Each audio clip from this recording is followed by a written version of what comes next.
Hi all, welcome to Gudiya Riva vlogs. நான் உங்கள் ரிவா. இன்றைக்கி நம்ம முட்டை மிட்டாய் எப்படி பண்ணுறதுன்றதை பார்க்கலாமா? தேவையானது சிம்பிளான மெட்டீரியல்ஸ் தான். ஃபஸ்ட்டு நான் ஒரு 6 முட்டை எடுத்துக்கிட்டேன்.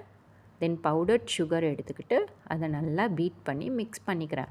ஹேண்ட் பிளெண்டர் இருந்தால் ஹேண்ட் பிளெண்டர் யூஸ் பண்ணி கூட மிக்ஸ் பண்ணிக்கலாம். தென் அன்ஸ்வீட்டட் கோவா எடுத்துக்கிட்டு கொஞ்சம் கொஞ்சமாக அதை நல்லா அந்த முட்டையோட மிக்ஸ் பண்ணி வைக்கிறேன். எவ்வளோ அளவுக்கு அந்த கோவாவை வந்து அதில் மிக்ஸ் பண்ண முடியுமோ அப்படி மிக்ஸ் பண்ணிக்கோங்க. கொஞ்சம் கொஞ்சம் குவான்டிட்டியாக போட்டுக்கிட்டு, சப்போஸ் அந்த கோவா ரொம்ப கரையணுன்றது கூட இல்லை, நம்ம அப்புறமா ஹீட் பண்ணுவோம். ஸோ அப்போ கூட அது கரைஞ்சிடும். தென் ஒரு 2 டேபிள் ஸ்பூன் அளவுக்கு நான் கீ அதில் ஆட் பண்ணிக்கிட்டேன். அது மெல்டட் கீயாக இருந்தாலும் பெட்டராக இருக்கும். நான் வந்து கட்டி ஆட் பண்ணிட்டதால் ஹீட் பண்ணுறப்ப தான் கரைஞ்சது. ஸோ மெல்டட் கீயாக இருந்தாலும் பெட்டர், அதை யூஸ் பண்ணிக்கோங்க.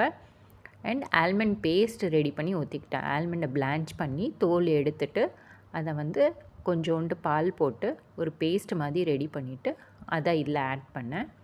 ஸோ எல்லாத்தையும் போட்டு நல்லா விஸ்க் பண்ணிக்கிட்டு எல்லாம் பிளெண்ட் ஆனதுக்கப்புறமா ஒரு பாத்திரத்தை எடுத்து லோ ஹீட்டில் வச்சுட்டு இதை நான் எல்லாத்தையும் மெல்ட் பண்ணுறேன். ஸோ அந்த எக்ஸ்ட்ரா இருந்த கோவா பீசஸ்லாம் அதில் நல்லா மெல்ட் ஆகி எல்லாம் மிக்ஸ் ஆகிடும்.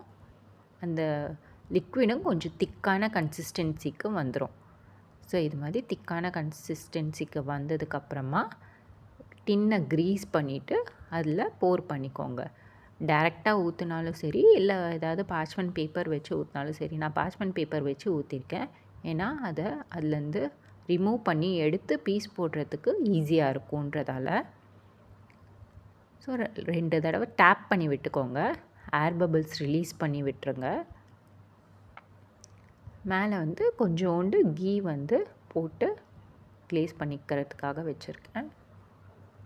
தென் இதை பேக் பண்ணி எடுக்கணும். 180 டிகிரி செல்சியஸில் 35 to 40 மினிட்ஸ் பேக் பண்ணணும். பேக்கிங் மோட்லேயே வச்சுக்கோங்க. தென் ஆஃப்டர் 35 மினிட்ஸ் நம்ம பார்க்குறப்போ மேலே இருக்க டெக்ஸ்சர் வந்து லைட்டாக ஹனி கோல்டன் கலரில் இருக்கணும். அப்படி இருந்ததுன்னா பர்ஃபெக்டாக வந்திருக்கும்னு அர்த்தம். மேலே கொஞ்சம் ட்ரையாக இருக்கிற மாதிரி தெரியும். ஸோ நீங்கள் சுகர் சிரப்பை லைட்டாக அது மேலே ப்ரஷ் பண்ணாலும் ஓகே, இல்லைனா கீ அது மேலே ப்ரஷ் பண்ணிக்கிட்டாலும் பெட்ரு. லைட்டானா என்ன கேட்டால் சுகர் சிரப்பை வந்து கொஞ்சம் அதில் மேலே போட்டுக்கிட்டால் ட்ரை ஆகாத மாதிரி கொஞ்சம் நல்லாயிருக்கும். நான் இதில் பண்ணதில் வந்து லைட்டாக சுகர் கம்மியாக இருந்த மாதிரி இருந்தது. லைட்டாக சுகர் ஆட் பண்ணால் இன்னும் நல்லாயிருக்கும். நான் அதோட குவான்டிட்டிலாம் டிஸ்கிரிப்ஷனில் கொடுக்குறேன். ஸோ அதை ரிமூவ் பண்ணிவிட்டு அதை நம்ம ஸ்லைஸ் பண்ண போகிறோம். ஸோ கொஞ்சம் பெரிய ஸ்லைசஸாகவே போட்டுக்கலான்னு சொல்லிவிட்டு இதில் 9 ஸ்லைசஸ் போட்டேன். இந்த குவான்டிட்டி வந்து இந்த டின்னில் 600 கிராம்ஸ் கிட்ட வந்தது.